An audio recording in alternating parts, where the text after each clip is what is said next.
Biglang nagimbal ang Carmona. Isang simpleng matandang lalaki, na kilala lamang ng mga residente bilang isang naglalakong maglalako ng halamang gamot, ay nagtatago pala ng isang madilim na lihim na kailanman ay hindi inakala ng sinuman. Hindi peking pera, hindi droga, kundi mga laman loob ng tao na tahimik niyang ipinagbibili. Ang mas nakakagulat, ang mga bumibili ay hindi mga ordinaryong tao, kundi mga taong dapat sana inagpapatupad ng batas. Paanong ang isang ganito kalupit na negosyo ay nagawang tumakbo ng maayos, ligtas, at mabenta ng hindi man lang naaamoy ng sinuman? At sino nga ba talaga ang nagbibigay proteksyon sa matandang ito sa lahat ng panahong ito? Naaalala ko pa ng malinaw ang umagang iyon. Ang hangin sa bakura ng himpilan ng pulisya ng Carmona ay maalinsangan, ay halong amoy ng aspalto na hindi pa tuluyang natutuyo mula sa hamog ng gabi. Mula sa labas, ang araw ay tila karaniwan lamang, tulad ng daan-daang umaga na aking pinagdaanan bilang isang alagad ng batas. Walang sirena, walang nagkukumpulang tao, walang sigawan. Ngunit doon mismo nagsimula ang kababalaghan sa isang bagay na labis na tahimik. Ipinatawag ako sa tanggapan ng Criminal Investigation Unit, hindi para humawak ng kaso ng pagnanakaw, away kalye, o anumang karaniwang krimen na laman ng aming pang-araw-araw na ulat. Sa pagkakataong ito, isang manipis na folder ang inilapag sa aking harapan. Ang pabalat nito ay simple, walang pulang selyo o anumang palatandaan ng pagkaapurahan. Ang pamagat ay maikli, formal, at halos hindi kapansin-pansin, hinala ng paglabag sa pamamaraang medikal. Nang buksan ko ang unang pahina, agad akong nakaramdam ng kakaiba. Ang ulat ay napakalinis. Bawat talata ay nakaayos na tila dumaan na sa napakaraming kamay. Walang mga pangungusap na minadali, walang emosyon, walang magulong datos tulad ng karaniwang nakikita sa isang paunang ulat ng krimen. Lahat ng mga numerong pang-estadistika ay pinalitan ng mga pangkalahatang termino. Lahat ng pangalan ay itinago. Lahat ng lokasyon ay binanggit sa paraang malawak.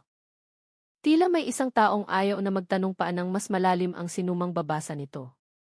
Bilang isang pulis na matagal na sa serbisyo, isa lang ang alam kong sigurado. Ang pinakamapanganib na krimen ay hindi ang mukhang marumi at brutal, kundi ang nagpapakita ng kalinisan at kagandahang asal. Binanggit sa ulat na may mga indikasyon ng mga gawaing medikal na lumilihis sa etika, ngunit hindi kailanman direktang ginamit ang salitang krimen. Walang terminong kikalakalan, walang salitang dilaman loob, lalo na ang itao. Lahat ay binalot sa isang makinis na lengguwaheng pang-administratibo. Binasa ko muli ang bawat pahina. Sinusubukang humanap ng butas, sinusubukang matuklasan ang isang bahagi na maaaring nakaligtaan ng iba. Dito na nagsimulang gumana ang aking kutob. Mayroong listahan ng mga pasilidad pangkalusugan na binanggit. Ngunit lahat sila ay may kumpletong lisensya.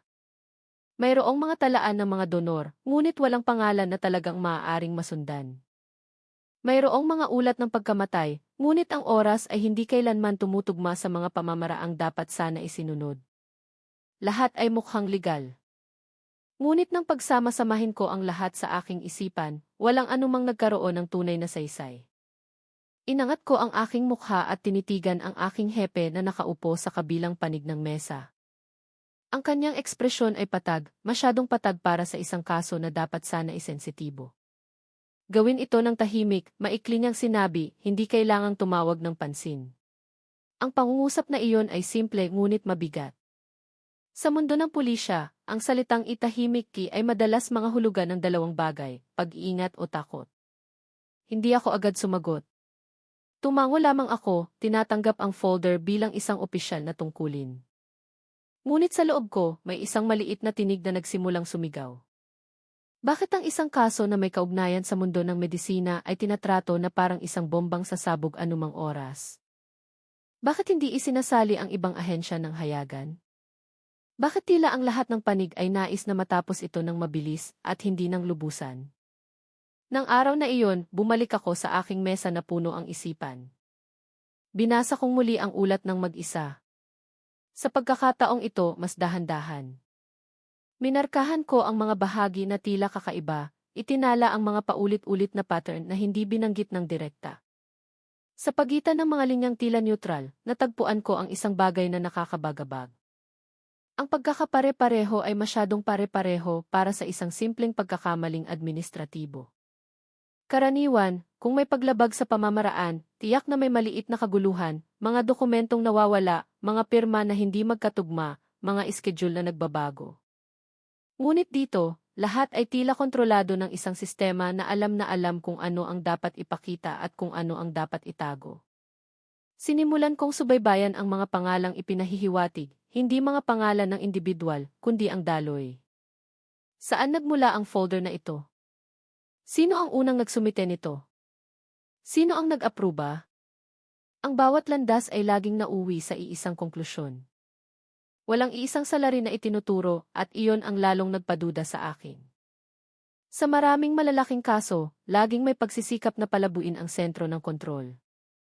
Kung walang itinalagang responsable, nangangahulugan itong may isang bagay na pinoprotektahan. Maaaring ito ay tao, sistema o interes. Noong hapong iyon, lumabas ako ng opisina ng mas huli kaysa karaniwan. Sa harap ng tarangkahan ng himpilan ng pulisya ng Carmona, nakita ko ang mga mamamayang naglalakad, mga nagtitinda sa bangketa, mga parking boy, at mga nagmumotorsiklo na nagsisingitan ng walang pakialam. Ang buhay ay normal na umaagos, walang sinumang nakakaalam na sa likod ng lahat ng ito, maaaring nagtatago ang isang krimen na mas malupit pa kaysa sa pagnanakaw o pagpatay. Umupo ako sa loob ng aking sasakyan, pinagmamasdan ang mga kalsada ng Carmona na nagsisimulang maging abala pagsapit ng gabi. Sa aking isipan, isang konklusyon ang nagsimulang mabuo kahit hindi ko pa ito kayang bigkasin. Ang kasong ito ay hindi tungkol sa maliit na paglabag. Ito ay tungkol sa isang bagay na sinadya, pinlano at pinoprotektahan. Ang nagpapabagabag sa akin ay hindi lamang ang hinala ng krimen, kundi ang posibilidad na ang mga tagapagtanggol ng batas mismo ay kasama sa loob ng bilog nito. Kung totoo ito, ang investigasyong ito ay hindi magiging isang tuwid na daan. Magkakaroon ng mga liko, mga hadlang, at marahil pati mga banta na hindi magmumula sa labas, kundi sa loob mismo. Huminga ako ng malalim. Bilang isang pulis, ang aking tungkulin ay hindi ang pumili ng mga kasong ligtas, kundi ang isiwalat ang katotohanan, gaano man ito kasakit. At sa mga sandaling iyon, hindi ko pa alam na ang manipis na folder na tila walang panganib na ito ang magdadala sa akin sa isang serye ng mga pangyayari na iayanig hindi lamang sa Carmona, kundi pati na rin sa aking sariling paniniwala kung sino ba talaga ang karapat-dapat pagkatiwalaan. Hindi na ako hinintay ng gulo na maging handa. Dumating ito ng biglaan, bago pa man ako makahigop ng unang tasa ng kape sa aking mesa. Kasi simula pa lamang ng umaga ng isang internal na memo ang lumitaw sa screen ng aking computer. Maikli, malamig at may tono ng pag-uutos. Nakasaad dito na pansamantalang itigil ang aking paunang pagsisiyasat sa dahilang kailangan pang hintayin ang koordinasyon sa pagitan ng iba't ibang ahensya. Ang salitang pansamantala ay parang isang pintong isinara mula sa labas. Isinara ko ang screen at pinagmasdan ang silid. Sa paligid, ang mga gawain ay nagpapatuloy na parang dati. Ang mga kasamahan ko ay nagbibiruan, ang telepono ay tumutunog, ang printer ay umuugong. Walang sinumang nakakaalam na sa aking isipan, ang rurok ng isang labanan ay nakatayo na, hinaharangan ang unang hakbang na aking gagawin. Alam ko na ang hiling na itigil ang pagsisiyasat sa pinakaunang yugto ay ang pinakamahinahong paraan para patayin ang isang investigasyon. Ngunit alam ko rin na kung hihinto ako ngayon, ang ulat na iyon na napakalinis ay maglalaho na lamang na parang bula. Pinili ko ang ibang landas. Nang hindi gumagawa ng karagdagang ulat, nang hindi isinasali ang aking team, sinimulan kong gumawa ng isang maliit na mapa sa aking kwaderno. Hindi ako nagsulat ng mga pangalan ng tao. Isinulat ko ang mga pattern, ang daloy ng mga dokumento, ang paglipat ng mga folder, ang mga pagbabago sa schedule na medikal na paulit-ulit sa loob ng isang partikular na panahon. Doon ko nakita ang unang bakas, malabo ngunit totoo, na tumuturo sa iisang pasilidad pangkalusugan ng paulit-ulit. Agad kong sinundan ang bakas na iyon, hindi sa pamamagitan ng isang opisyal na sulat, kundi sa isang ordinaryong pagbisita. Nagpanggap ako bilang isang opisyal na nagsasagawa ng isang regular na pagsusuri. Sa silid ng administrasyon, sinalubong ako ng isang magiliw na ngiti at mga folder na maayos na nakasalansan. Lahat ay tila naaayon sa pamamaraan, masyadong naaayon. Humingi ako ng isang folder ng donor na nakatala sa paunang ulat. Ibinigay ito ng empleyado ng walang pag-aalinlangan. Binuklat ko ang bawat pahina. Ang pangalan ng donor ay naroon, ang address ay naroon, ang pahintulot ay naroon. Ngunit nang ikumpara ko ito sa mga talaan ng pagkamatay sa ibang sistema, ang oras ay hindi nagtagpo. Mayroong isang agwat na hindi maipaliwanag sa medikal na paraan. Nagtatanong ako sa isang magaan na tono na tila nais ko lang tiyakin. Ang sagot na natanggap ko ay kasinggaan din, tila isinaulo, walang kaba, walang pagkalito. Doon ko napagtanto, handa na silang tanungin. Pagsapit ng hapon, bumalik ako sa opisina na may mga datos na hindi ko pa mapatunayan. Isinulat ko ang aking mga natuklasan sa isang maikling ulat, isang simpleng internal na tala lamang. Bago ko pa man ito maipadala, muli akong tinawag ng aking hepe. Sa pagkakataong ito, nagbago ang kanyang ekspresyon. Hindi galit, hindi rin balisa. Mas akma pang sabihing nagbababala. Masyado ka nang lumalayo, sabi niya nang walang paligoy-ligoy. Sensitibo ang kasong ito. Maraming panig ang sangkot. Huwag kang kumilos ng mag-isa. Tinitigan ko siya, sinusubukang basahin ang hindi niya sinasabi. Sensitibo para kanino? Sangkot hanggang saan? Lahat ng mga salitang iyon ay nakabitin na parang isang banta na binalot sa isang payo. Sumagot ako ng maikli, sinasabing naiintindihan ko. Ngunit sa loob ng aking dibdib, may isang bagay na tumitigas. Kinagabihan, hindi ako agad umuwi. Umupo ako sa aking sasakyan, binuksan muli ang aking kwaderno. Ang unang bakas na iyon ay patuloy na bumabagabag sa akin, lalo na ang isang maliit na detalye na halos hindi ko napansin. Ang pangalan ng kalsada kung saan tinatanggap ng pasilidad ang karamihan sa mga logistikong medikal. Ang pangalan ng kalye na iyon ay kapareho ng address na lumitaw sa dalawang magkaibang folder na may malaking agwat sa oras. Nagpasya akong suriin ito ng personal. Ang address na iyon ay hindi isang ospital, hindi isang klinika. Ito ay isang makipot na eskinita na may mga simpleng bahay, madilim na ilaw, tunog ng telebisyon mula sa mga bintana, at isang malabong amoy ng pinakuluang damo na lumulutang sa hangin. Sa dulo ng eskinita, isang matandang lalaki ang nakaupo sa isang bangkong kahoy, inaayos ang mga bote ng halamang gamot sa kanyang maliit na kariton. Ang kanyang mukha ay magiliw, malalim ang mga kulubot, mabagal ang kanyang mga kilos. Walang anumang kahina-hinala. At iyon mismo ang dahilan kung bakit ako napatigil ng matagal doon. Nagmasid ako mula sa malayo. Ilang tao ang dumaan, bumati, bumili. Ang matanda ay bahagyang tumawa, sinusukat ang likido gamit ang mga kamay na tila marupok. Kung hindi ko dala ang bigat ng ulat sa aking isipan, marahil ay ituturing ko lamang siyang bahagi ng karaniwang tanawin ng Carmona. Ngunit, isang bagay ang nagpabalisa sa akin. Ang address na ito ay lumitaw sa isang ruta ng logistiko na dapat sana isteril. Kinabukasan, sinubukan kong iulat ang aking natuklasan sa isang impormal na paraan sa isang kasamahan na aking pinagkakatiwalaan. Bago pa man siya makasagot, isang ibang tao ang sumingit sa aming usapan. Ang paksa ay inilihis, ang ngiti ay pilit. Naintindihan ko ang senyas. May mga taingang ayaw makarinig. Sa puntong ito, ang hidwaan ay nagkaroon ng tunay na anyo. Hindi ito habulan, hindi ito barilan, kundi isang sistematikong pagtanggi. Bawat maliit na hakbang na aking ginagawa ay laging tinatapatan ng isang di nakikitang pader na sumusulpot mula sa kung saan. Hindi ako opisyal na inalis sa kaso, ngunit hindi rin ako binigyan ng espasyong gumalaw. Nagsimula akong magtrabaho sa dilim, nangongolekta ng maliliit na piraso, itinatago ang mga ito sa labas ng sistema. Alam ko ang panganib, ngunit alam ko rin na hindi lalabas ang katotohanan kung hihintayin ko ang pahintulot mula sa mga taong marahil ay kasama sa mga pinoprotektahan ng kasinungalingang ito. Ang unang bakas ay natagpuan ko na at agad itong itinanggi. Ngunit ang pagtanggi ay ang pinakaunang anyo ng pag-amin. Kung walang itinatago, walang kailangang isara ng mahigpit.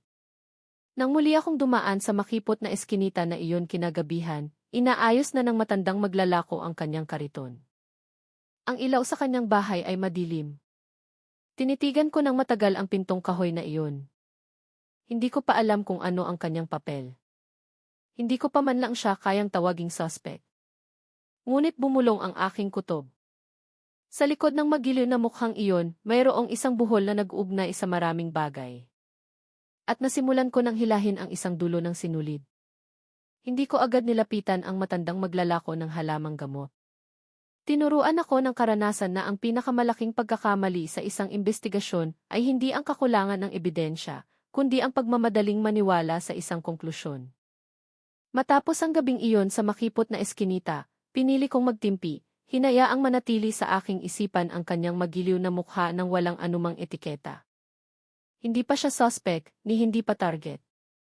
Siya ay isa lamang maliit na buhol sa dulo ng isang magulong sinulid na dahan-dahan kong hinihila. Kinabukasan, bumalik ako sa aking pang-araw-araw na gawain sa opisina na parang walang nangyari.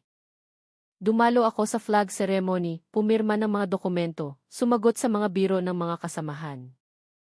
Ngunit sa likod nito, ang aking isipan ay walang tigil na nagtatrabaho, pinag-ugnay ang mga piraso na ayaw pa ring magkabit. Binuksan kong muli ang mga talaan ng donor, itinutugma ang mga ito sa mga schedule ng paghahatid ng mga supply na medikal. Mula roon, isang pattern ang nagsimulang lumitaw, oras. Ang mga paghahatid ay laging nangyayari sa mga partikular na araw, sa halos parehong oras, at may rutang hindi nagbabago.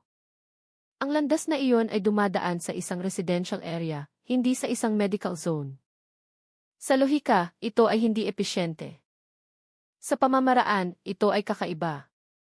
Sa batas, hindi ito dapat nangyayari. Bumalik ako sa pasilidad pangkalusugan. Sa pagkakataong ito, may ibang dahilan. Nakipag-usap ako sa mga janitor, mga gwardiya, mga taong madalas na hindi napapansin sa mga opisyal na ulat. Mula sa kanila, nakuha ko ang maliliit na kwentong hindi nakatala. Isang refrigerated van na dumarating ng walang logo, humihinto sandali at umaalis ng walang maraming saksi. Walang gulo, walang drama, isang rutina lamang na tinanggap bilang isang normal na bagay. Habang lumalalim ang aking pagsisiyasat, lalo kong napagtanto na ang kasong ito ay nakatayo sa pundasyon ng nakasanayan.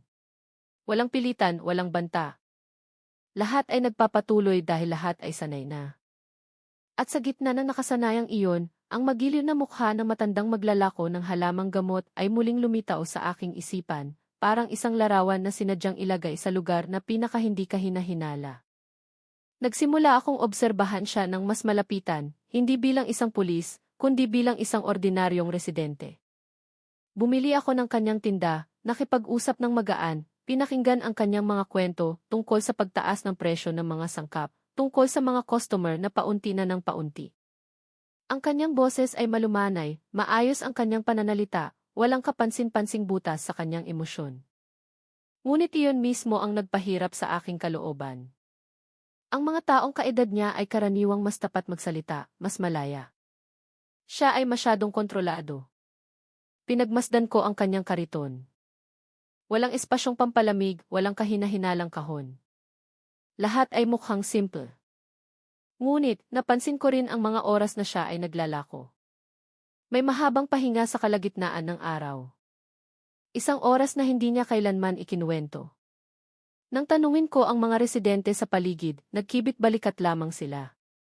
Baka nagpapahinga, sabi nila.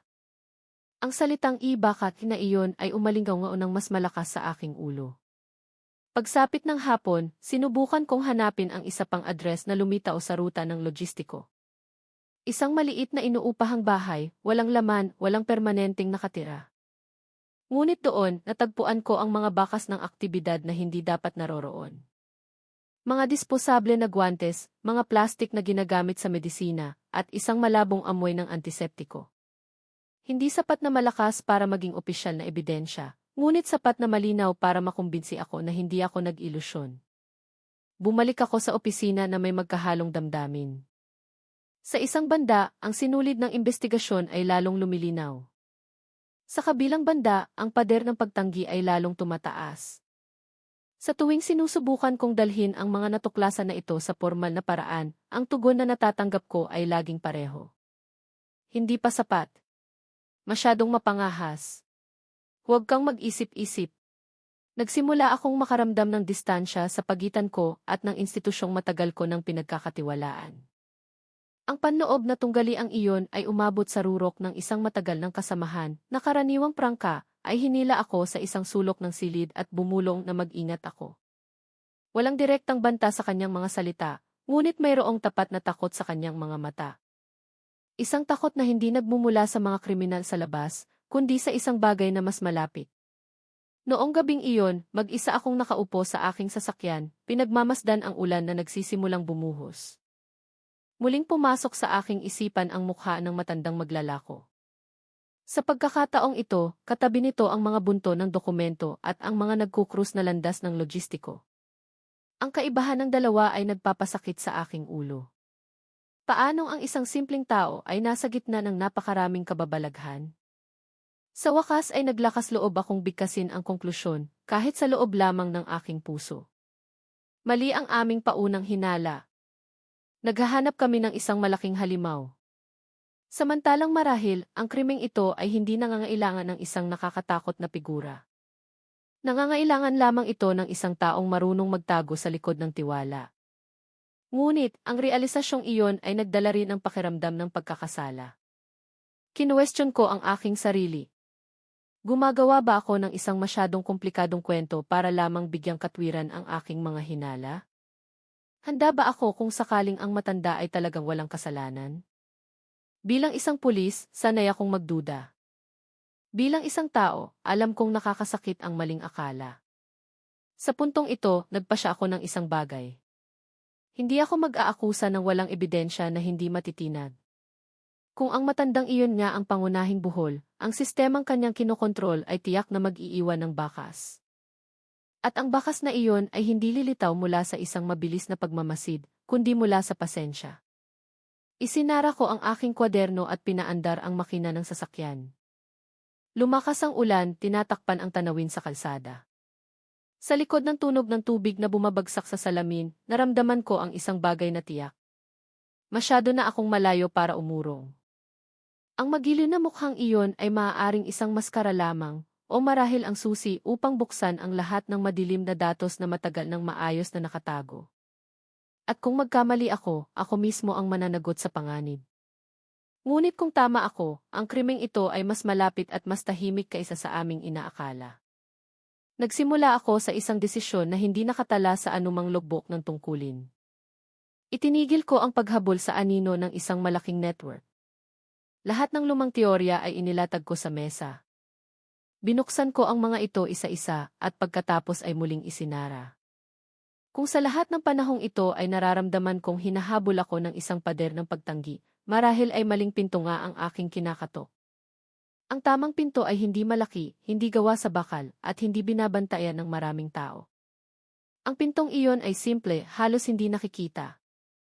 Bumalik ako sa makipot na eskinita na iyon, hindi bilang isang tagamasid, kundi bilang isang tagapakinig. Umupo ako ng mas matagal, nakipag-usap ng mas dahan-dahan, hinayaan ang matandang maglalako ng halamang gamot na magkwento ng walang direksyon. Nagsalita siya tungkol sa kanyang kabataan, sa kanyang asawang matagal nang pumanaw, sa kanyang anak na nasa malayo at bihirang umuwi. Ang kanyang mga kwento ay natural na dumaloy, masyadong natural. Tila sanay na siyang punan ang mga bakanting espasyo ng mga kwentong ligtas.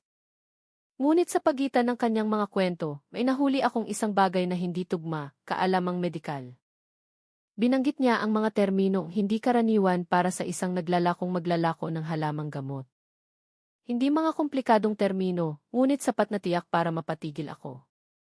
Nang usisain ko ito sa isang magaan na tanong, umiti siya at inilihis ang usapan. Ang parehong ngiti tulad ng dati.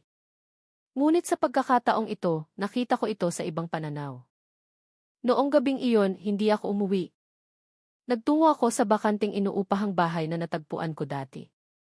Maingat akong pumasok, gamit ang guwantes at isang maliit na flashlight. Hindi ako naghahanap ng sensasyon, naghahanap ako ng katiyakan. Sa ilalim ng isang maluwag na tabla sa sahig, natagpuan ko ang isang plastic na folder na maayos na nakabalot. Ang laman nito ay hindi laman loob, hindi kagamitan, kundi mga dokumento. Sinira ng mga dokumentong iyon ang aking mga lumang teorya sa isang iglap. Walang pangalan ng sindikato, walang selyo mula sa ibang bansa, walang malalaking transaksyon na kinasasangkutan ng maraming panig. Ang tanging naroon ay mga sulat kamay na tala na napaka-organisado, mga schedule, mga code, mga ruta, at isang listahan ng mga tumatanggap. Lahat ay isinulat sa isang pare-parehong lumang sulat kamay, isang utak. Matagal akong nakaupo sa sahig ng inuupahang bahay na iyon, binabasa muli ang bawat pahina. Ang sistemang ito ay hindi lamang basta tumatakbo, ito ay dinisenyo, hindi ng isang malaking institusyon, kundi ng isang taong nauunawaan ang takbo ng burokrasya at ang kahinaan ng tao. Isang taong alam na ang tiwala ng lipunan ay mas malakas kaysa sa pananakot. Sa puntong ito, lumitaw ang katotohanan ng buong lamig. Ang matanda ay hindi bahagi ng isang network. Siya ang network mismo. Naramdaman ko ang isang halo ng emosyon na mahirap ipaliwanag. Mayroong ginhawa dahil sa wakas ay natagpuan ko ang sentro ng operasyon. Mayroong galit dahil sa lahat ng panahong ito, nagbulag-bulagan kami sa isang bagay na napakalapit. At mayroong kilabot ng mapagtanto ko kung gaano kadali kaming nalinlang ng panlabas na anyo. Dinala ko ang kopya ng mga dokumento, itinago sa isang lugar na hindi nakatala. Hindi ako agad nagulat. Alam kong sa oras na banggitin ko ang isang pangalan, isang malaking alon ang gagalaw. Kailangan kong tiyakin na bawat hakbang ko ay hindi maaaring baliin ng anumang dahilan sa pamamaraan. Kinabukasan, sinuri ko ang listahan ng mga tumatanggap sa dokumento. Dito ako tinamaan ng pinakamatinding pagbabago. Ang mga pangalan ay hindi mga ordinaryong mamamayan, hindi mga fixer, hindi mga taong nasa dilim. Sila ay mga opisyal. Hindi isa, hindi dalawa. Iba't ibang posisyon, iba't ibang tungkulin. Ang pagbili ng mga laman loob ay hindi ginawa ng patago para sa pansariling interes, kundi binalot bilang mga gawaing medikal at pananaliksik. Ang sistema ay matalino, walang direktang transaksyon. Lahat ay dumadaan sa mga legal na landas na binaluktot. Ang matanda ay hindi nagbebenta dahil napilitan, kundi dahil alam niyang ang pagbebenta sa mga opisyal ay ang pinakamahusay na panangga. Sino ang maghihinala sa isang simpleng matanda na nakikipag-ugnayan sa mga may kapangyarihan? Nagsimula kong maunawaan ang pattern ng proteksyon na matagal ko nang nararamdaman. Hindi dahil may isang masamang hepe, kundi dahil maraming tao ang nakatali sa iisang interes. Kung bumagsak ang isa, kasama ang iba, kaya't ang pinakaligtas ay itanggi ang lahat. Ang pangunahing tunggalian ay umabot sa rurok sa loob ng aking sarili. Napagtanto kong ang paglalantad sa kasong ito ay nangangahulugang pagharap sa isang sistemang mas malaki kaysa sa isang salarin. Ngunit napagtanto ko rin na kung aatras ako ngayon, lahat ng aking natuklasan ay habang buhay na malilibing. Nagpasya akong subukan ang isang huling bagay. Nilapitan ko ang matanda, hindi bilang isang pulis, kundi bilang isang taong nag-aalok ng pakikipagtulungan. Binanggit ko ang isang code mula sa dokumento sa isang tono na tila mas marami akong alam kaysa sa dapat. Ang kanyang reaksyon ay halos hindi mahahalata. Isang paghinga lamang na bahagyang mas mahaba. Doon ko nalaman na hindi ako nagkakamali. Hindi siya tumanggi, hindi rin nagtanong. Mahina lamang siyang nagsabi na ang mundong ito ay tumatakbo dahil ang mga tao ay nangangailangan ng isa't isa. Ang pangungusap na iyon ay simple, ngunit sapat na para isara ang lahat ng aking pagdududa. Hindi niya nakikita ang sarili bilang isang kriminal. Nakikita niya ang sarili bilang isang tagapamahala ng balanse. Umalis ako sa eskinita na iyon na may mabigat na damdamin. Ang ebidensya ay nasa aking mga kamay na. Ang mga lumang teorya ay ganap ng gumuho. Wala nang puwang para sa kulay abo. Ang kasong ito ay hindi tungkol sa isang kaawa-awang matanda na ginamit, kundi tungkol sa isang malamig na utak na piniling magtago sa likod ng pinakamagiliw na mukha. Matapos ang gabing gumuho ang aking mga teorya, hindi ko na tiningnan ang mundo sa parehong paraan. Bawat pasilyo ng opisina, bawat ngiti ng kasamahan, bawat folder na dumadaan sa aking mesa, lahat ay tila may bagong layer ng kahulugan.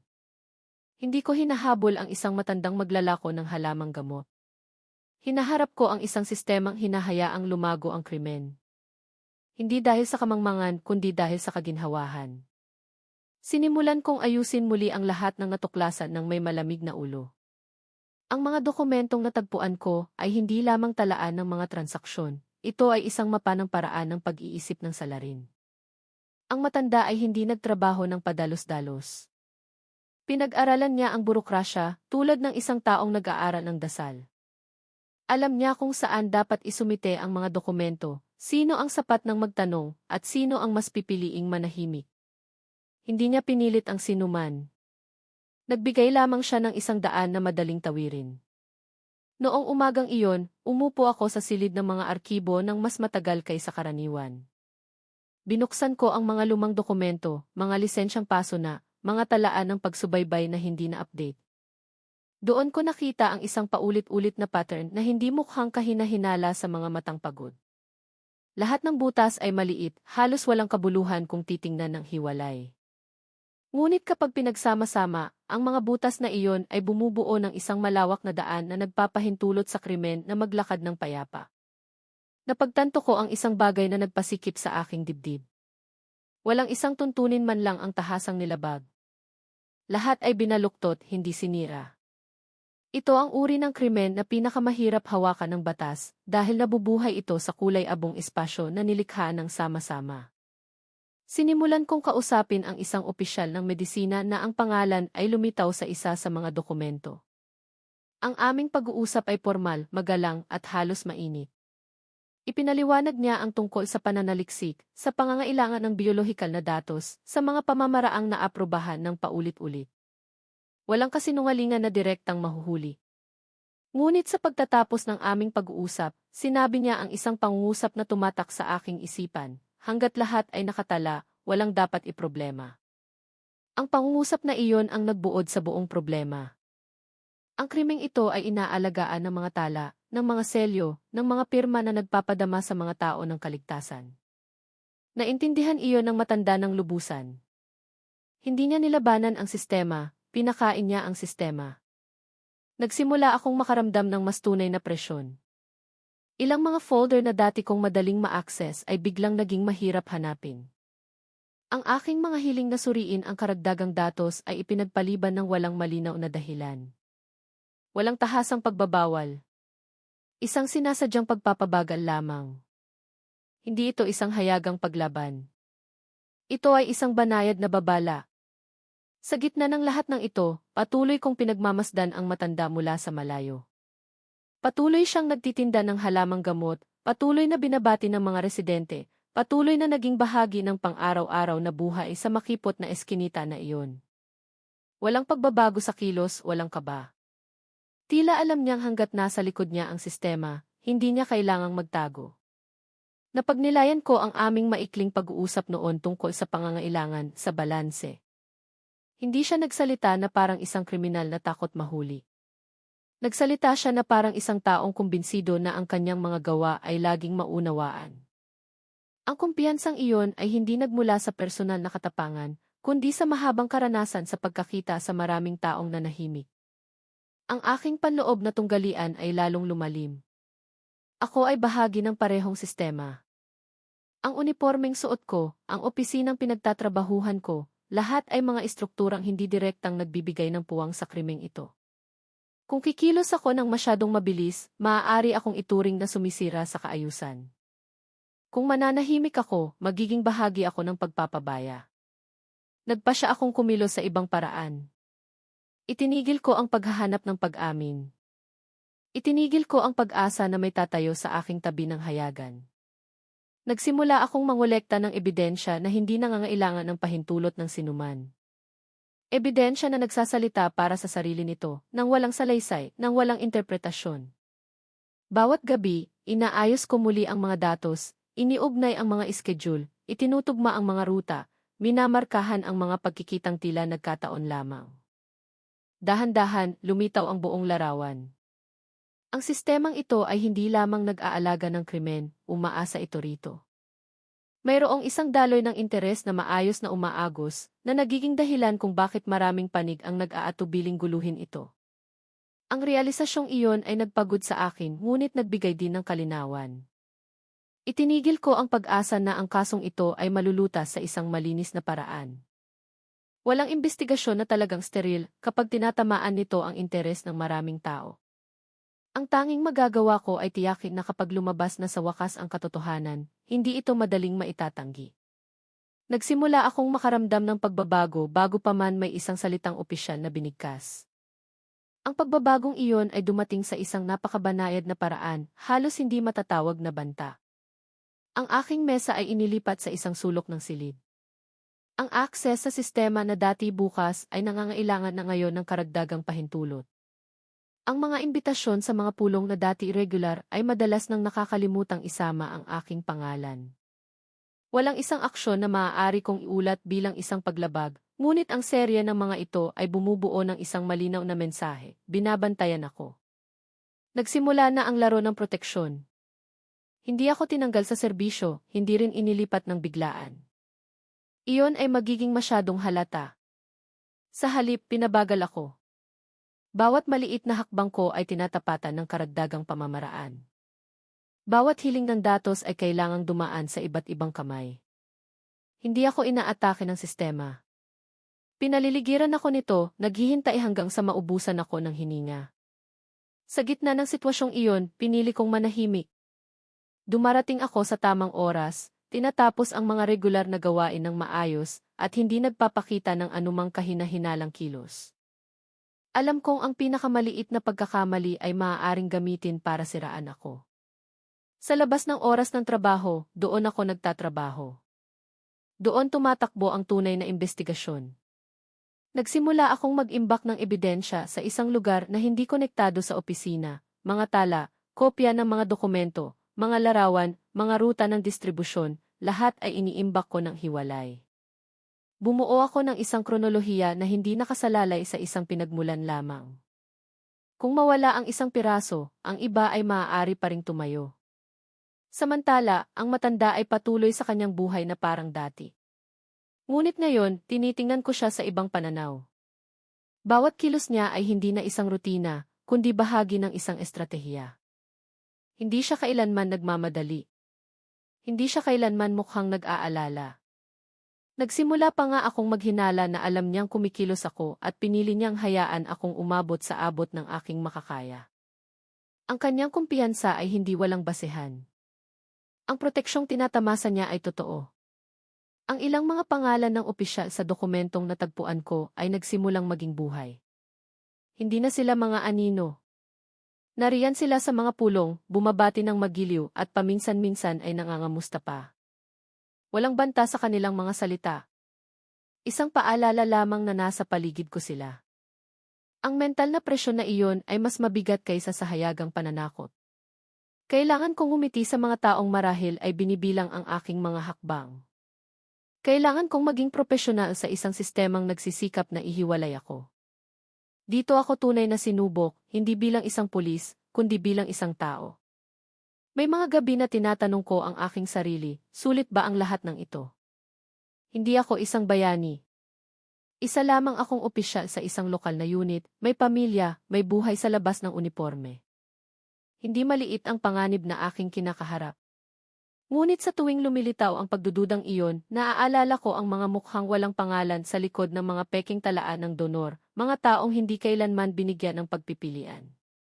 Natanto ko na ang pinakamalaking proteksyon ng matanda ay hindi nagmumula sa isa o dalawang opisyal, kundi sa likas na katangian ng tao, ang pag-aatubiling guluhin ang isang bagay na matagal nang tumatakbo. Ang sistemang ito ay masyado nang komportable para sa maraming panig. Ang pagsira rito ay nangangahulugang pagbubukas ng mga lumang sugat, pagkwestiyon sa maraming desisyon, at pagharap sa mga hindi ka nais-nais na kahihinatnan. Nagpasya akong gamitin ang laro ng proteksyon. Kung gusto nilang kumilos ako ng mabagal, kikilos ako ng tahimik. Kung inaakala nilang ako'y nakahiwalay, magtatrabaho akong mag-isa. Nagsimula akong bumuo ng isang kaso na hindi nangangailangan ng maraming saksi. Nangangailangan lamang ito ng isang sandali na hindi maaaring baliin. Pinagmasdan ko ang huling transaksyon na binalak ng matanda mula sa mga dokumento. Alam kong naghahanda siya ng isang bagay na mas malaki kaysa karaniwan. Hindi dahil sa halaga, kundi dahil sa antas ng seguridad. Ang tatanggap ay ang panig na itinuturing niyang pinakaligtas. Dito nakasalalay ang kanyang kayabangan. Sa gitna ng presyon at pagbabantay, natagpuan ko ang isang kakaibang kapanatagan. Lahat ng piraso ay nagsimulang magkabit. Ang laro ng proteksyon na matagal nang humahadlang sa akin, ay siya pang nagpalinaw sa linya ng labanan. Alam ko kung sino ang hindi ko mapagkakatiwalaan. Alam ko kung sino ang dapat kong baliwalain. At alam ko kung kailan dapat kumilos. Hindi na ako naghihintay ng senyas mula kaninuman.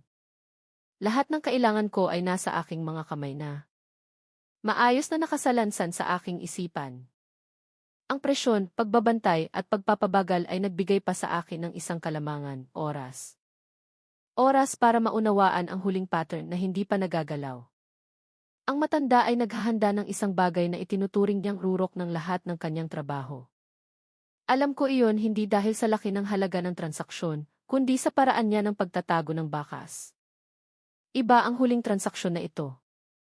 Walang regular na paghahatid, walang karaniwang ruta. Lahat ay ginawa ng mas maikli, mas tahimik at mas may kumpiyansa. Mula sa mga tala na nabasa ko, ito ang uri ng transaksyon na ginagawa lamang kapag ang salarin ay nakakaramdam ng lubos na kaligtasan. At ang kaligtasang iyon, sa kabalintunaan, ay nagmumula sa paniniwalang ang kanyang mga mamimili ay hindi kailanman magsasalita. Nagsimula kong iposisyon ang aking sarili, hindi bilang isang investigador, kundi bilang bahagi ng daloy. Muli kong nilapitan ang matanda. Sa pagkakataong ito, walang pagdududa sa aking mga mata. Dala ko ang lengguwaheng naiintindihan niya, mga code, mga termino at kapanatagan. Hindi ako nag-alok ng banta, nag-alok ako ng pagpapatuloy. Sinalubong niya ako na parang isang matagal ng kakilala. Tila kami ay dalawang taong parehong nakakaunawa sa takbo ng mundo. Ang aming pag-uusap ay maikli, halos karaniwan. Ngunit sa pagitan ng mga simpleng salita, sinusubok namin ang isa't isa. Binanggit ko ang isang ruta na hindi niya kailanman ikinuwento. Tumango siya nang hindi nagtatanong. Binanggit niya ang isang oras na hindi nakasulat kahit saan. Naalala ko ito nang hindi nagtatala. Doon ko nalaman na nakapasok na ako sa huling bilog. Ang transaksyon ay binalak na maganap ng walang saksi. Walang klinika, walang bakanting inuupahang bahay. Lahat ay ililipat sa pamamagitan ng isang punto na tila hindi mapanganib, isang tirahan na matagal nang kilala ng mga residente bilang isang pansamantalang tuluyan, hindi anumang pasilidad. Ang lokasyon na iyon ay pinili dahil masyado itong ordinaryo para paghinalaan. Hindi ako nagsama ng maraming tao. Ang isang malaking operasyon ay magdudulot ng pagtagas ng impormasyon. Kailangan ko lamang ng isang sandali na hindi maitatanggi, hindi isang palabas. Naghanda ako ng lehitimong dokumentasyon, minimal na seguridad at tamang oras. Lahat ay dapat mangyari ayon sa inaasahan ng salarin, hindi bilang isang operasyon ng pulisya. Dumating ang gabi ng transaksyon nang walang anumang dramatikong palatandaan. Tahimik ang kalsada, madilim ang mga ilaw ng bahay. Dumating nang mas maaga ang matanda, dala ang isang bag na hindi kapansin-pansin. Walang tensyon sa kanyang mukha. Kumilos siya na parang isang taong ginawa na ito ng maraming beses. Dumating ang mga mamimili ng mas huli na may mas malaking kumpiyansa. Hindi rin sila natatakot. Ito ang mukha ng krimen na nakakaramdam ng proteksyon. Nagmasid ako mula sa isang distansya na sapat na malapit para makita ang mga detalye, ngunit sapat na malayo para hindi makagambala sa daloy. Bawat kilos ay naaayon sa mga tala na mayroon ako. Walang improvisasyon, walang sorpresa. Gumana ang sistema ayon sa disenyo ng lumikha nito. Nang maganap ang palitan, alam kong ito na ang punto. Lahat na nangyari dati ay patungo sa sandaling ito. Isinagawa ko ang planong matagal ko nang binuo, hindi sa pamamagitan ng sigaw, hindi sa pamamagitan ng puwersa. Tiniyak kong bawat hakbang ay nakatala, bawat bagay ay dokumentado, bawat papel ay malinaw. Hindi agad napansin ng matanda ang pagbabago. Naintindihan lamang niya nang ang sitwasyon ay hindi naganap na nasa ilalim ng kanyang kontrol. Ang kanyang tingin ay nagbago sandali, hindi dahil sa takot, kundi dahil sa pagkadismaya. Hindi niya inasahan na ang transaksyong itinuturing niyang pinakaligtas ay siya pang magiging katapusan ng lahat ng kanyang kalkulasyon. Nilapitan ko siya ng mahinahon. Walang galit sa aking boses, katiyakan lamang. Tinitigan niya ako ng matagal, pagkatapos ay bahagyang ngumiti. Ang parehong ngiti tulad noong nagbebenta siya ng halamang gamot. Ngunit sa pagkakataong ito, walang init. Alam niyang tapos na ang laro. Ang huling transaksyon na iyon ay hindi lamang naglantad ng isang pangyayari, kundi ng buong sistemang sumusuporta rito. Bawat dokumento, bawat ruta, bawat tumatanggap ay mayroon ng kumpletong konteksto. Wala nang puwang para tumanggi o magpalabo. Noong gabing iyon, walang sigaw ng tagumpay, walang sumabog na pakiramdam ng ginhawa. Ang tanging naroon ay katahimikan matapos huminto ang isang bagay na matagal nang gumagalaw. Napagtanto ko na ang hustisya ay hindi laging dumarating ng may malakas na ingay. Minsan, dumarating ito sa katahimikan, sa mismong sandali na ang salarin ay nakakaramdam ng pinakaligtas. Ang kabanatang ito ay nagsara sa yugto ng paghahanap at nagbukas ng pinto patungo sa mga kahihinatnan. Alam kong ang ginawa ko noong gabing iyon ay yayanig sa maraming panig. Ang proteksyong matagal ng matatag ay magsisimulang magkabitak. At kapag lumawak ang mga bitak na iyon, hindi lahat ay matutuwa. Ngunit para sa akin, isa lang ang sigurado. Ang huling transaksyon ay naganap na, at kasama nito, natapos na rin ang ilusyon na ang krimeng ito ay patuloy na magtatago sa likod ng isang magiliw na mukha at isang sistemang nagkukunwaring malinis. Ang pag-aresto ay naganap ng walang kahit isang malakas na tunog. Walang sirena, walang sigaw ng utos, walang nagmamadaling kilos na karaniwang kasama sa pagtatapos ng isang operasyon. Sa katunayan, ang katahimikan ang siyang nagpabigat sa sandaling iyon. Tila ang hangin mismo ay nagpipigil ng hininga. Lahat ay nangyari ayon sa isang daloy na matagal nang isinulat at ngayon ay naghihintay na lamang basahin hanggang sa huling pangungusap. Nakatayo ako ilang hakbang mula sa matanda nang matiyak na ligtas na ang lahat. Ang bag na dala niya ay nasa isang bukas na mesa na, at ang laman nito ay maayos na nakadokumento. Walang paglaban, walang pagtatangkang tumakas. Tumingin siya sa malayo, pagkatapos ay lumingon sa akin na may tinging mahirap isalin. Hindi galit, hindi rin takot. Mas katulad ito ng isang malamig na pagtanggap. Formal kong sinabi ang aking pagkakakilanlan, ipinarating ang batayan ng pag-aresto sa isang patag na boses. Ang mga pangungusap na iyon ay parang banyaga sa aking sariling pandinig. Tila nagbabasa ako ng isang script na matagal ko nang pinag-aralan. Nakikinig siya ng mabuti, dahan-dahang tumatango. Tila inaasahan na niya ang lahat ng ito, iba lamang ang oras sa kanyang pinlano. Nanginginig ang kanyang mga kamay nang ikabit ang posas, hindi dahil sa katandaan, kundi dahil sa isang buhay na nasanay na hindi kailanman hinahawakan ng sapilitan. Ang posas ay tila taliwas sa kanyang kulubot na balat, isang simpleng simbolo na ang laro ay talagang tapos na. Wala siyang sinabi nang dalhin siya palabas. Ang kanyang mga hakbang ay mabagal, sinusukat, nag-iiwan pa rin ang dignidad na matagal nang nagprotekta sa kanya. Ang mga mamimili na naroon noong gabing iyon ay iba-iba ang reaksyon. Mayroong nagsisikap na magpaliwanag, mayroong sumusubok na tumawag sa isang tao. Mayroon ding piniling manahimik na may matigas na mukha. Walang isa man sa kanila ang sumigaw. Alam nila na sa ganitong sitwasyon, ang ingay ay lalo lamang magpapalala sa kalagayan. Bawat galaw ay itinala, bawat usapan ay nirecord, walang puwang para sa drama. Tiniyak kong bawat ebidensya ay nasecure sa isang pamamaraang hindi maaaring questionin. Ang mga dokumento, mga tala, at mga bagay na matagal ng tahimik na nagpapalipat-lipat ay nasa ilalim na ngayon ng maliwanag na ilaw. Sa unang pagkakataon, ang maayos na sistema ay mukhang marupok. Hindi ito gumuho dahil sa isang pagsabog, kundi dahil sa pag-ilaw. Sa biyahe patungo sa himpilan, umupo ako sa likuran kasama ang matanda. Dahan-dahan ang takbo ng sasakyan sa mga tahimik na kalsada. Ang mga ilaw sa mga bahay ay nakasindi pa, ang buhay ay patuloy, tila walang anumang nagbago. Tumingin ako sa labas ng bintana, naramdaman ang pagod na ngayon lamang lumabas. Ang tensyon ng ilang buwan ay tila sabay-sabay na binitawan, nag-iwan ng isang kakaibang pakiramdam ng kahungkagan. Sa loob ng sasakyan, sa wakas ay nagsalita ang matanda. Ang kanyang boses ay mahina, halos malunod sa ugong ng makina. Sinabi niyang hindi siya nagsisisi, hindi dahil sa pakiramdam na tama siya, kundi dahil sa pakiramdam na ganito talaga tumatakbo ang mundo. Hindi ako sumagot. Walang salita na makapagpapabago sa paniniwalang binuo niya sa buong buhay niya. Pagdating sa himpilan, mabilis ngunit tahimik ang proseso.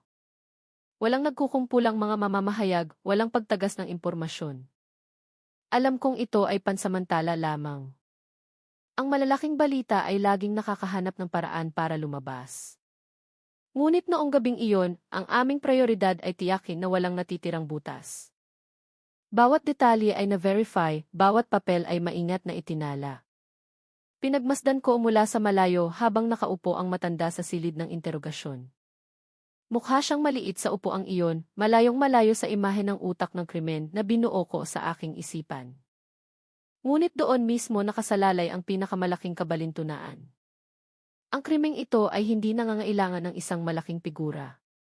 Nangangailangan lamang ito ng pagiging pare-pareho at pasensya. Ang pag-arestong walang sigaw na iyon ay tanda ng isang malaking pagbabago, kahit hindi pa ito lubos na nararamdaman. Alam kong ang tunay na reaksyon ay darating sa huli. Hindi gusto ng sistema na ginugulo, lalo na ng isang tahimik na operasyon. Magkakaroon ng mga tanong, pagtanggi at pagtatangkang baliktarin ang kwento. Ngunit kahit papaano, isang pangunahing buhol ang nakalas na. Nang paalis na ako sa himpilan bago mag-umaga, nagsimula ng mamutla ang kalangitan. Ang unang sinag ng bagong araw ay dahan-dahang dumampi sa gusali ng himpilan. Tumayo ako sandali sa hagdan, huminga ng malalim. Walang sumabog na pakiramdam ng kasiyahan. Isang tahimik na ginhawa lamang na maihalong kamalayan na ang susunod na kabanata ay maaaring mas mabigat. Ang pag-arestong ito ay hindi ang katapusan. Ito ay simula lamang ng alon na susunod. Ngunit sa unang pagkakataon, mula nang mapunta sa aking mesa ang ulat na iyon na napakalinis, naramdaman kong totoo ang aking kinatatayuan. Ang krimen na matagal nang nagtago sa likod ng kagandahang asal, ay sa wakas ay may malinaw ng mukha. At alam kong kapag tuluyan ng sumikat ang araw, hindi lahat ay sasalubong sa liwanag ng may ngiti. Sa wakas ay lumabas din ang balita, na parang tubig na nakahanap ng sariling siwang. Hindi ito sumabog ng sabay-sabay, hindi rin dumating sa isang malaking headline. Dahan-dahan itong kumalat, mula sa mga bulong-bulungan sa loob hanggang sa mga tala ng editor, mula sa mga text message, hanggang sa mga screen ng gadget ng mga mamamayan. Nang mataas na ang sikat ng araw, nagsimulang mayanig ang Carmona dahil sa isang balitang tila hindi ka panipaniwala. Ang pag-aresto sa isang matandang maglalako ng halamang gamot na umano isentro ng kalakalan ng laman loob ng tao. Nasaksihan ko ang kaguluhan mula sa likod ng mga pader ng opisina. Walang tigil ang pagtunog ng telepono. Hindi mula sa mga ordinaryong mamamayan, kundi mula sa mga panig na matagal ng tila malayo. Iba-iba ang tono ng kanilang mga boses. Mayroong gustong linawin ang sitwasyon, mayroong humihingi ng paliwanag. Mayroon ding tinitiyak lamang na hindi mababanggit ang kanilang pangalan. Sumasagot ako kung ano lang ang kailangan, pinapanatili ang isang bagay na buo, ang daloy ng mga pangyayari ay hindi dapat magbago. Sa labas, ang opinyon ng publiko ay hindi makapaniwala. Paanong ang isang simpleng matanda ay magiging utak ng isang ganito kalaking krimen? Ang lumang salaysay ay muling lumitaw, sinusubukang ilipat ang posisyon ng salarin bilang biktima. May nagsasabing ginamit lamang siya, may nag-aakusa sa mga otoridad na sobra-sobra. Hindi ako nagulat. Ang isang magiliw na mukha ay laging mas madaling ipagtanggol kaysa sa malamig na datos. Ang presyon ay dumating mula sa iba't ibang direksyon. Sa pagkakataong ito, mas hayagan. May mga kahilingan na ipagpaliban ang paglabas ng karagdagang impormasyon. May mga mungkahi na ituon ang kaso sa individual, hindi sa sistema. Ang salitang kikatatagan ay madalas na inuulit na tila ang katotohanan ay isang istorbo na kailangang patahimikin. Pinakinggan ko ang lahat, nagtala ng hindi nakikipagtalo. Alam kong habang lalo akong lumalaban sa ibabaw, lalo namang lalakas ang agos na magtutulak sa akin sa gilid. Samantala, tumatakbo ang proseso ng batas. Paulit-ulit na sinuri ang matanda. Siya ay kooperatibo, kalmado, at tila guminhawa pa nga. Hindi niya sinubukang palabuin ang kanyang papel, inilagay lamang niya ito sa isang balangkas na pinaniniwalaan niya, transaksyon, kasunduan, pangangailangan. Walang dramatikong pag-amin, walang luha, isang malamig na pagkakapare-pareho lamang. Ang ibang mga pangalan ay nagsimulang lumutang. Ang ilan ay itinago, ang ilan ay pinag-usapan ng may pag-iingat. Hindi lahat ay agad na inaksyonan. Ang ilang proseso ay kailangang paghiwalayin, ang opisyal na dahilan ay para sa masusing pagsisiyasat. Alam kong nangangahulugan iyon ng oras, at ang oras sa ganitong kaso ay maaaring maging kaibigan o kaaway. Sa gitna ng kaguluhan, hinarap ko ang pinakamahirap na bagay, ang panindigan ang salaysay ng katotohanan nang hindi ako ang nagiging sentro ng kwento. Hindi ako ang pangunahing tauhan na gustong makilala. Ako lamang ang tagapag-alaga ng daloy. Kung ang focus ay malipat sa akin, ang kaso ay magiging isang personal na labanan at ang sistema ay muling makakaligtas. May gabi na mag-isa akong nakaupo, binabasa ang mga komento at opinyon na nagkala. Ang ilan ay naninira, ang ilan ay pumupuri, karamihan ay nalilito. Naramdaman ko ang isang pagod na hindi kayang gamutin ng tulog, hindi dahil sa trabaho, kundi dahil sa pagkakita kung gaano kadaling baluktutin ang katotohanan dahil sa pangangailangan ng kaginhawahan. Naalala kong muli ang unang ulat na iyon na napakalinis. Gaano katagal tumakbo ang sistemang ito nang walang ingay? Gaano karaming tao ang piniling hindi tumingin? Ang kaguluhang nangyayari ngayon ay tila huli na, tulad ng isang sirena na tumutunog matapos mapatay ang apoy. Ngunit ang pagkahuli ay hindi nagpapawalang bisa sa kahulugan. Kahit papaano, ang liwanag ay umabot na sa sulok na matagal ng madilim. Ilang kasamahan ang lumayo. Ang ilan dahil sa takot, ang ilan dahil ayaw madamay. Hindi ko sila sinisisi. Ang katapangan ay hindi obligasyon ng lahat. Ngunit mayroon ding tahimik na nagbigay ng suporta sa maliliit, ngunit makabuluhang paraan, tinitiyak na hindi mawawala ang mga folder, pinapanatiling bukas ang linya ng komunikasyon, naaalala ang mga schedule na sinadyang kalimutan. Ang mga araw na iyon ay tila napakahaba. Bawat hakbang pasulong ay sinusundan ng 2 hakbang na hatakan. Natutunan ko ang isang mahalagang bagay. Ang hustisya ay hindi laging gumagalaw ng tuwid. Madalas itong lumiliko, napipigilan, at umaatras pa bago tuluyang mahanap ang sariling daan. Nang humupa ang unang alon ng kaguluhan, ang natira ay ang tahimik na trabaho, ang pag-lock ng mga detalye, pagtiyak sa pagkakapare-pareho, pagtanggi sa mga kompromisong nagpapalabo sa katotohanan. Walang lente ng kamera doon, walang malalaking headline. Ngunit sa yugtong ito mismo natutukoy ang huling resulta. Nakatayo ako sa bintana ng opisina, pinagmamasdan ang lungsod na bumabalik sa normal nitong ritmo. Ang mga tao ay pumapasok sa trabaho, ang mga bata ay umuuwi mula sa paaralan, ang mga nagtitinda ay nagbubukas ng kanilang mga pwesto. Ang buhay ay hindi naghihintay na matapos ang proseso ng katotohanan. Patuloy itong umaagos, dala-dala ang maliliit na sugat na marahil ay hindi na tuluyang maghihilom. Ang kaguluhan ay maaaring huli na, ngunit nangyari na ito. At sa likod ng lahat ng pagtanggi, isa lang ang alam ko. Ano man ang mangyari, ang kasong ito ay hindi na maaaring bumalik sa dati nitong katahimikan. Ang tabing ay nabuksan na, kahit isang bahagi lamang. Ang oras ay tumakbo nang hindi nagbibigay ng puwang para sa sinuman na manatili sa isang damdamin. Matapos humupa ang kaguluhan, ang natira na lamang ay ang mahabang proseso na hindi nakakatawag pansin. Wala nang teleponong tumutunog bawat minuto. Wala nang mga text message na humihingi ng paglilinaw. Ang sistema ay bumalik sa pagtatrabaho sa kanyang katahimikan. Sa pagkakataong ito, may isang maliit ngunit mahalagang pagkakaiba, may mga bakas ng bitak na hindi na kayang takpan ng buo. Bumalik ako sa aking rutina bilang isang pulis. Nakaupo sa parehong mesa, suot ang parehong uniforme. Ngunit ang pakiramdam ay hindi na kailanman naging pareho. Bawat folder na binubuksan ko ngayon ay binabasa ko na may mas malinaw na pagdududa, hindi paranoia, kundi pag-ingat.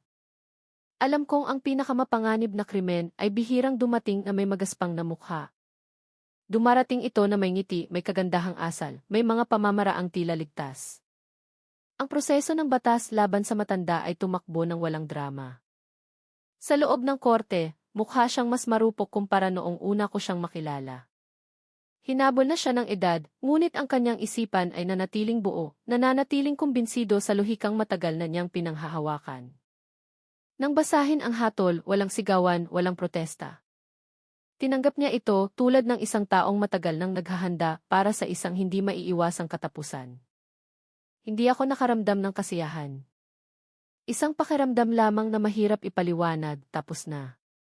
Hindi dahil tapos na ang lahat, kundi dahil isang madilim na bahagi ang nasinagan ng sapat na liwanag para makita kung ano talaga ito. Ang ibang mga opisyal na sangkot ay dumaan sa hiwalay na proseso na may mas palikulikong daan.